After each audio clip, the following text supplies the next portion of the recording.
میدونم چرا بعضیا دوست دارن بازاریابی با کلمات انگلیسی توضیح بدن. اینجا ما چیکار می‌کنی همین؟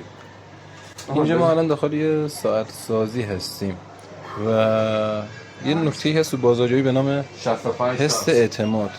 وقتی حرف از حس اعتماد زده میشه یعنی همین که جلوی چشم مشتری تعمیرات داره انجام میشه و خود مشتری میبینه و فقط کافی این اتفاق تو فضای مجازی باز نشده بشه، یعنی دوربینش طرف ثابت بذاره و از محفل کارش فیلم بگیره. آقا خدا قوت، ممنون.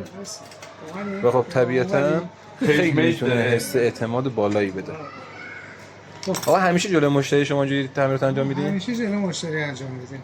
دیدی بعضی ساعت میرن پشت میدی دارن اینجوری چیز دارن گارد گرفتن نگاه اون پشت میخواد طلا چیز بکنه. اگه چیزی هم خراب بشه یعنی همین جلوی مشتری تعمیراتتون انجام میدین؟ آره انجام میدیم. مثلا فرض بگین وسیله رو ما الان شیشه‌ش یه دفعه میشکنیم اتفاقی و هر چیزی.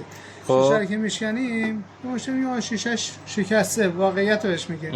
حالا اجازه تصویر بگیرم؟ خب یکی میبینی مثلا واقعیت قبول میکنه، یکی هم قبول نکنه بازم خسارت میده.